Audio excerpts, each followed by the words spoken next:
Il est né un 21 juillet et il est décédé un 20 juillet. Il était un personnage complexe et fascinant qui a marqué l'histoire coloniale française. Il a défié l'État français au début du XXe siècle, en pleine Première Guerre mondiale. Il s'est distingué par son abnégation, son sens du sacrifice. On disait même de lui qu'il était un grand commis d'État. Cet homme, c'est Jost van Vollenhoven, un Français d'origine hollandaise. Voici son histoire. Avant toute chose, si tu es nouveau sur cette chaîne, sache que sur Horizon Africain, nous parlons d'histoire, de géopolitique et d'enjeux liés au continent africain. Et aujourd'hui, nous allons parler d'un personnage méconnu qui a marqué l'histoire coloniale en Afrique occidentale française AOF. Donc, mets-toi à l'aise et t'inquiète pas, ça va bien se passer. Ne t'inquiète pas, ça va bien se passer. Bien se passer, ne t'inquiète pas. T'inquiète pas. Hein? Ne t'inquiète pas. Jost van Vollenhoven est né à Rotterdam en Hollande, au sein d'une famille bourgeoise protestante. Il était le fils cadet de sa famille, qui s'installera en Algérie française comme colon. Le jeune Jost van Vollenhoven suit une brillante scolarité.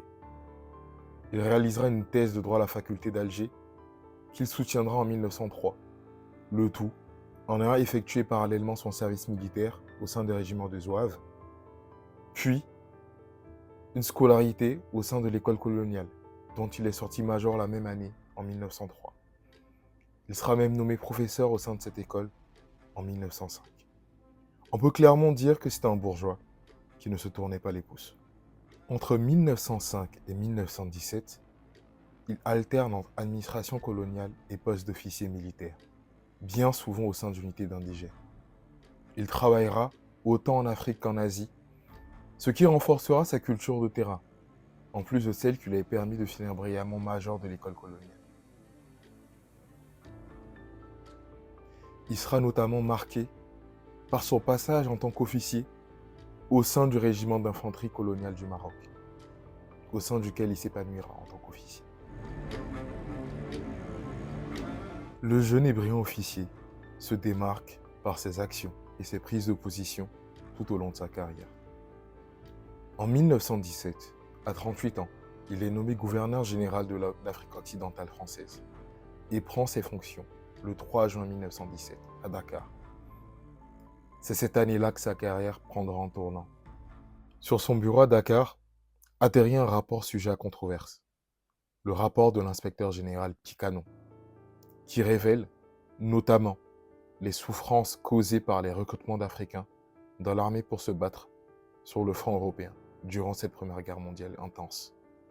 Le jeune gouverneur général Jost est conscient que ces fameux tirailleurs, connus sous le nom de tirailleurs sénégalais, servent de chair à canon.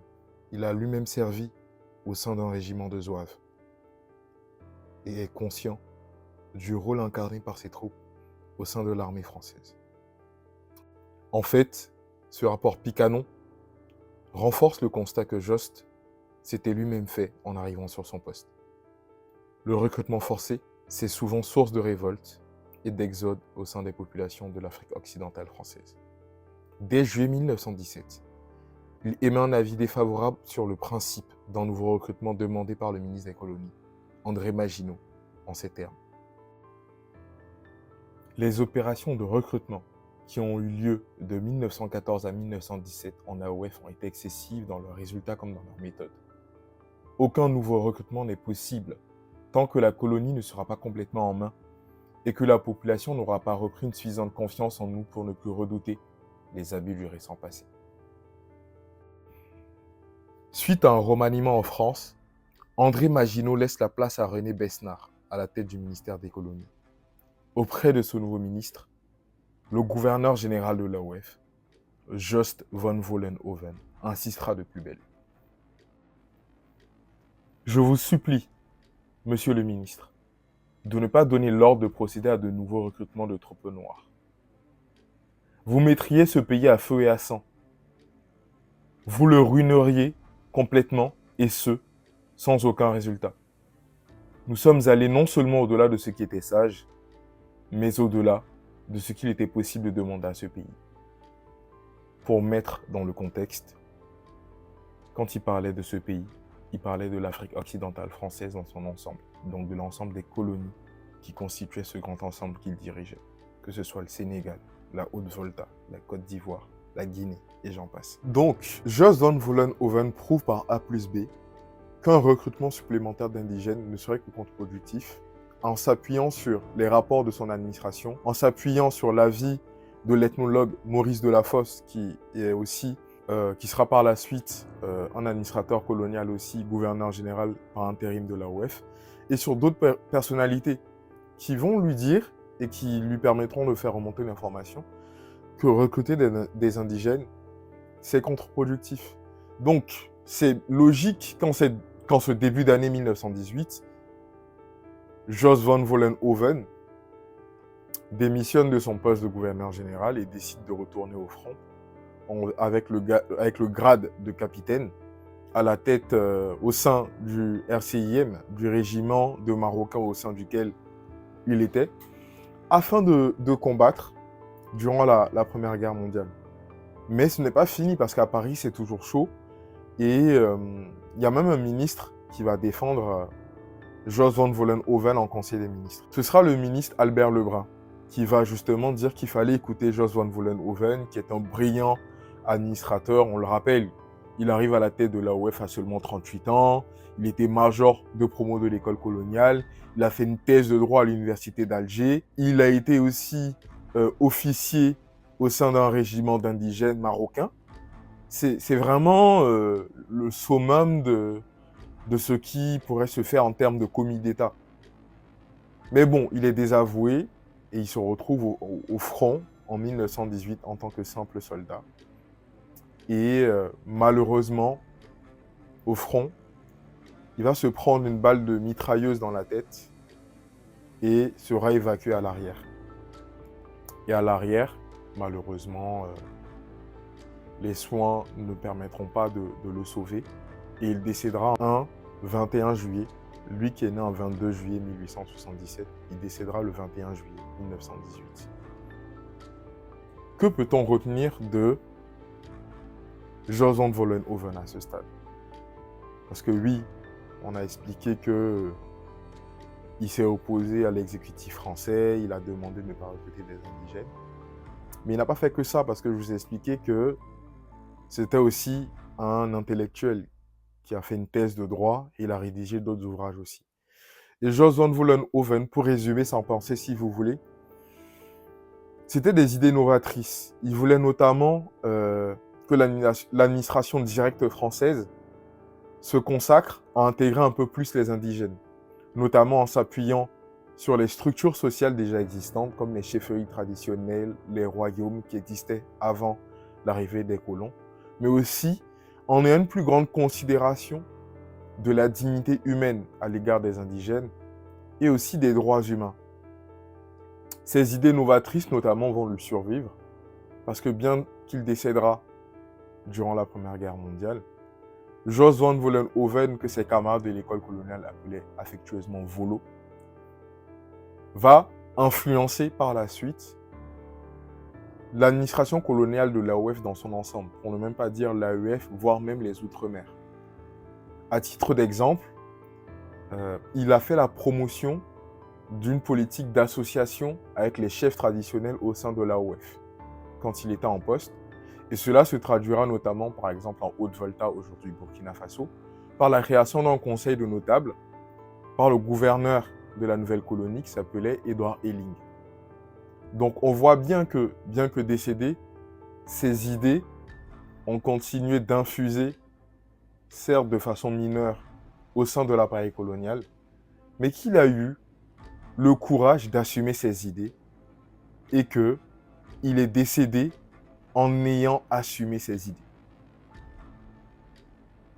Je sais que le fait de le présenter comme ça pourrait faire croire que je suis naïf et que je pense que Jos van Vollenhoven, c'était un homme qui aimait les Noirs, un homme qui aimait l'Afrique, un homme sans arrière-pensée. Non, c'est pas ce que je dis. Il faut toujours placer mon propos dans le contexte de l'époque. Ce que je veux dire, c'est que comparé aux autres hauts fonctionnaires, aux autres administrateurs coloniaux de l'époque, il avait des idées novatrices et ce n'était pas le pire, au contraire. Et je pense que son parcours, c'est-à-dire le fait d'être lui-même un jeune français d'origine étrangère qui a vécu dans l'espace colonial très jeune, parce qu'il est arrivé jeune en Algérie française avec ses parents, qui a étudié les indigènes et qui a étudié dans un pays d'indigènes parce qu'il était en Algérie française, je pense que ce parcours-là, dans sa globalité, a influencé Jos van Vollenhoven.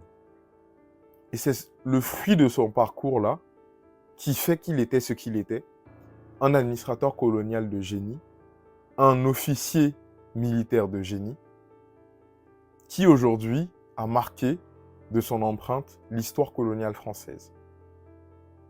Mais je le répète, ce n'est pas pour dire qu'il était blanc comme neige. Et effectivement, le fait qu'il était opposé au recrutement, certains critiques de Jos van Vollenhoven expliquent par exemple que ce n'était pas par humanisme ou par volonté du respect de la DDHC, mais qu'en fait, c'est parce que Jos van Vollenhoven était plutôt le bras politique d'intérêt économique qui étaient les maisons de commerce marseillaises et bordelaises, qui avaient énormément d'intérêt en Afrique occidentale française et qui avaient besoin de main-d'œuvre. Et le fait de mobiliser des soldats pour aller combattre en Europe ne faisait pas l'affaire de ces maisons-là. Bon, c'est une version comme une autre. Personnellement, je n'y souscris pas. Mais par souci d'honnêteté intellectuelle, je suis obligé de vous faire part de cette théorie-là, des critiques de Jos van Vollenhoven. Mais ce qui est sûr, c'est que son héritage perdure aujourd'hui et que ses idées de l'époque novatrice pourraient en inspirer plus d'un, notamment en matière de politique intérieure de nos États, parce que justement, nous sommes à un tournant de nos histoires en Afrique où il y a certaines crises politiques qui peuvent être résolues en intégrant un peu plus l'ancien monde, c'est-à-dire les chefs traditionnels, les royaumes, les rois de ces empires, de ces royaumes précoloniaux, et le nouveau monde, c'est-à-dire les politiques modernes. Et à titre d'exemple, le Botswana, qui n'est pas un pays d'Afrique francophone, le fait bien. Le Parlement botswanais, par exemple, c'est une chambre basse, l'Assemblée nationale avec des civils, et une chambre haute, la House of Chiefs, qui est composée de chefs traditionnels. Le Botswana, c'est un exemple reconnu en Afrique de démocratie, de progressisme, et récemment, il y a eu une alternance politique en 2024 au Botswana, et c'est un pays qui est connu pour son dynamisme démocratique. Je ne dis pas que le fait d'avoir une chambre des chefs et une assemblée nationale de civils fait que ce pays-là se porte bien, mais c'est un des éléments, en tout cas, qui ressort quand on parle du Botswana. Bref. Ce que je veux que vous reteniez du parcours du gouverneur général de l'AOF, Jos van Vollenhoven, dit Volo, c'est que c'est un personnage, c'est un monsieur qui, dans un contexte de crise, dans un contexte de Première Guerre mondiale, n'a pas renié ses idées, contrairement à certains qui, pour des raisons politiques, les ont reniées. Et ça force le respect. C'est la fin de la vidéo. Dites-moi dans les commentaires si vous aviez déjà entendu parler du gouverneur général de l'AOF, Jos van Vollenhoven, dit Volo. Et dites-moi si vous pensez aussi, comme ces critiques, que c'était un vendu et qu'en fait il n'était pas humaniste et que c'était juste pour des raisons économiques, qu'il était contre le recrutement de troupes de tirailleurs sénégalais, ou si vous souscrivez, comme moi, au fait que c'était quelqu'un qui avait des idées novatrices et qui croyait fermement en ces idées-là. C'était Christian sur la chaîne Horizon Africa. Merci de m'avoir écouté. Et si mon contenu vous intéresse, n'hésitez pas à regarder mes autres vidéos. À la prochaine sur Horizon Africa.